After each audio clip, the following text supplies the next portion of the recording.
Yeah, it started by accident and luck. The accident was I was a taxi driver at the time, back in the northeast, many years ago. Um, I had a driver on the night, and I was driving it during the day. The driver on the night crashed it. Was off the road for 6 weeks. I picked it up. I crashed it, and I just thought, I'm really not suited to this. So it was time for a change. At the time, we moved parcels around for an old company called CityLink. Some people might remember that. And I decided to buy a van and be a courier. And that was essentially the accident that started the business. Won a contract with a company called Digital Equipment, which was sort of second to IBM, American company. Won a 3-year contract with them. That was our first introduction into what's termed technical courier at the time. Got involved in it, started to learn about it and understand it. Followed that up with a bit of luck, because we then got involved with NCR and Siemens Nixdorf at the time. And that, all them kind of events, the luck bit sort of kicked in, and we had a good crew of people, or I had a good crew of people around us who started to say they could fit this unit when the engineer wasn't there because he hadn't turned up, that kind of thing. And I'm sitting there saying, we can't do technology, it's my day, But you actually can, once you get down into it and you start learning about it. And back in that time, the product, like a monitor, things like that, were very simple products to fit. But we learned and developed it from there. We got quite good at it in the northeast, got to a good strength, quite a large company in the north, and decided that if I was going to stay in that industry, that I needed to expand. We needed to get national, which is quite difficult from the northeast. So it was a lot of learning, a big learning curve in developing the business and getting it to a national situation. And the reality is our very first national contract was Computer Centre, which was, I've been with them now for at least 30 years, the early days, but that was our first national contract. And to be fair, we were quite small then, but we managed to win it against the big boys. And we sort of didn't look back from there. And I think the thing that really developed it and gave us some impetus was understanding how archaic the industry actually was, its supply chain and how it delivers hardware, services and maintenance, really antiquated. And I thought I had a better way of doing it, which became lean as the methodology, which is, everybody knows, is the Toyota production system applied to services. So we started to develop the business along lean lines, which have proved successful in terms of the methodology, not as easy to implement in terms of the marketplace, because the marketplace is very protective. Procurement buys in a certain way, which is not really conducive to lean or innovative methodologies. They tend to stick to the status quo. They like the way it is. Nobody likes change, So it's not an easy one to change. But is it innovative? Absolutely. Can it deliver new services? Without a doubt. And can it deliver them in a circular economy environment? Absolutely, it can. It's the future of supply chains has to be lean. Otherwise, you cannot deliver. The uniqueness is how we apply the technology to a physical supply chain. We've got no baggage in terms of how a supply chain should look. We didn't come with preconceived ideas as we developed our business. We recognised the failings in supply chain, and to be honest, over the years, they've only gotten worse, if you like, because the technology's become a lot simpler in terms of the hardware and the maintenance of the equipment, and yet the services, save technical courier, haven't advanced at all. it still stays exactly the same. A lot of the big boys managing the little boys to do the contracts, to deliver the service in the field. And I think, more now than ever, delivering a distributed network service is a specialised service. It's a professional service, and it's a service that Centrex are exceptional at.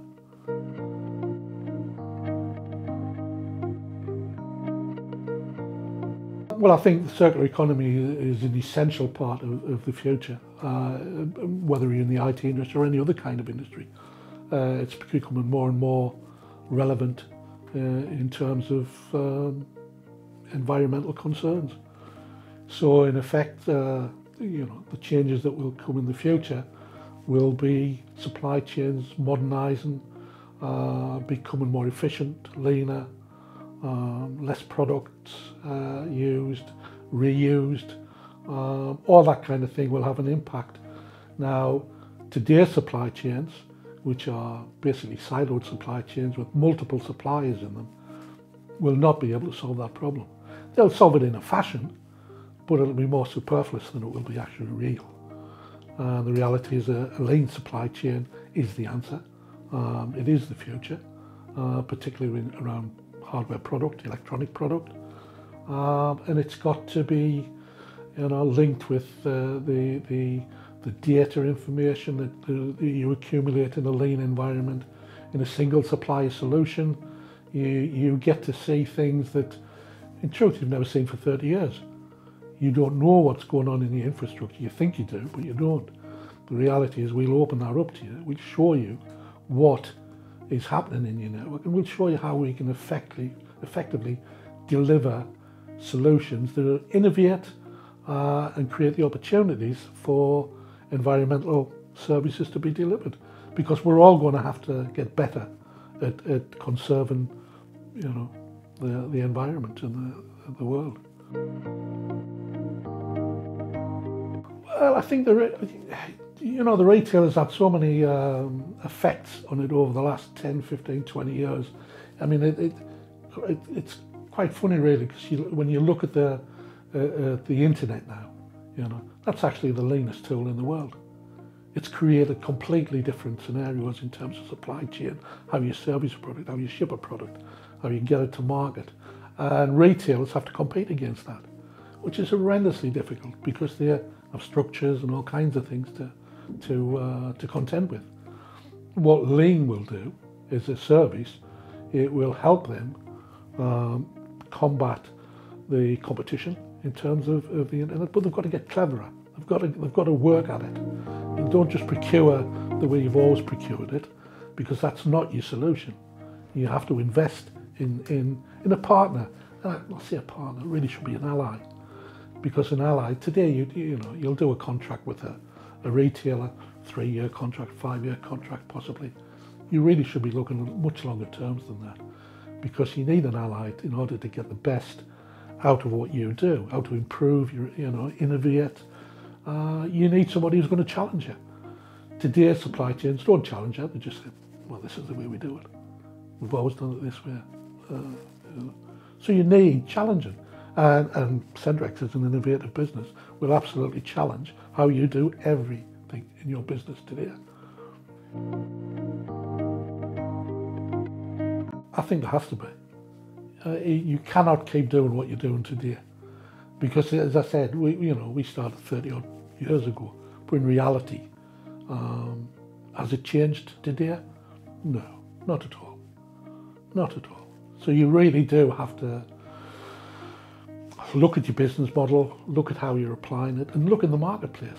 Don't just go to your usual suspects, because your usual suspects have serviced you for 30 years and haven't given you anything apart from technical career, which is really just a cheaper version of an engineer. Today, your product's much simpler. Today, the whole service can be completely different. It doesn't have to have this mystique around it, this, it's complicated stuff. It isn't. Anybody who tells you that, nah.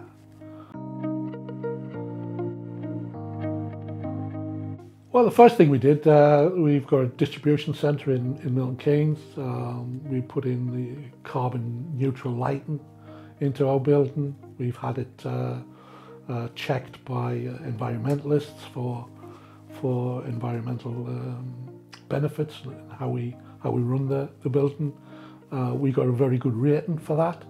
But the real saving in CO2 comes in maintenance of the service, the products, doing our services in the field, how we manage a product, how we deliver a product, what we deliver a product in. We're switching to electrification of the vehicles, and it's still it's still a question. Are electric vehicles the answer? Possibly not, but they're a solution for now. They're a step in the right direction, which allows us to deliver a more economical service.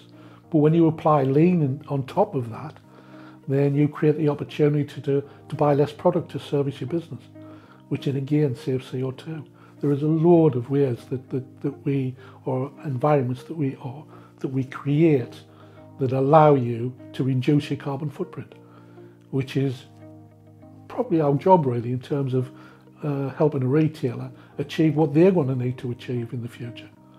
You need to work as an ally with someone to get the long-term benefits out of it. It's not a short-term fix.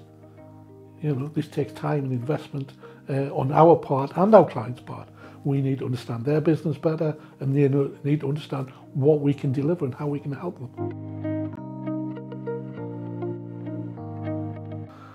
The group takes us to another level. Have we established ourselves in break-fix product? I think we have. In every client that we've touched, we've delivered and delivered something that they've never seen before. Do they always recognise it? Not necessarily.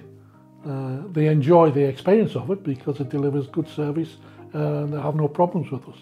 But there's much more to it. They just don't quite say that because they still look at the traditional side of the business. So I think that's still a market that we can penetrate and have a great effect on in the future through the circular economy strategy and linking servitization to it. And this is where the group comes into play. And it actually sort of reverses to a fair degree. We created the group because looking at the supply chain and servitization in particular, which is geared to manufacturers. How does a manufacturer touch the customer, use less product, or switch them to that position where they actually don't want to manufacture as much product, which is completely foreign to a manufacturer. But actually, if you engage a servitized infrastructure, which is what the group infrastructure of Centrex is, then you open up the possibilities of true servitization, which in hand goes with the circular economy. They both actually, fit each other. If you like, there's a treble there. There's the circular economy, there's servitization, and there's lean.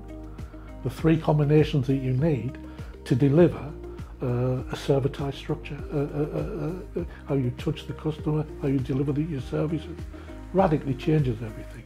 So the group creation is more to do with the supply chain overall. However, in doing that, in developing what we have, a solution, in terms of that supply chain, we can call center, we can manage the product, we can ship the product, we can fix the product, we can deliver the product to the end user. We can gather all the data that goes around that the manufacturer doesn't see at this point in time. So he really does, it's like fingertip touching your client. Essential if you're going into servitization. So manufacturers need to step out of their comfort zone in that sense. And then traditional supply chain, as I mentioned, is with blockchain and all the rest of it, doesn't answer the question. It does not deliver. It's still a multiple supplier infrastructure with multiple margins and costs, which make you inefficient and not, you can't touch the customer the way you need to if you really want to go down the servitization road. And the second thing about it is it actually made us look back at our break-fix business and say, well, third-party maintenance, which is a typical name for our maintenance business. What can servitization do in that process? Well, actually, if you put servitization into a localized, a retail environment, a banking environment, a office environment, it really doesn't matter. Wherever there's electronic product, if you put that mentality and and apply servitization in that, then you can make great innovations in a localized sense as opposed to a national manufacturer type sense. So the benefits are huge in terms of the expansion of what we can deliver and the things we can bring to the marketplace that today aren't there. Key thing is the app. The app will drive the business in the future. The phone is everything. Yes, you've still got your PCs and all the rest of it, but to deliver true service effectively, communicate to everybody concerned that needs to know about something within that infrastructure, then the app is the ideal tool for that. So the creation of advances with the app in terms of stock management, data flow, all them kind of things, it's an essential. It's the key part. That's the way we will be doing our business in the future. Whether it's the client, the end user, the manufacturer, it doesn't matter. Wherever you sit in that chain, you need to be able to access our system via an app to know what's happening, where, how, and when. And really, it's the app will bring people, process, and product into a harmonized environment. That's what will make it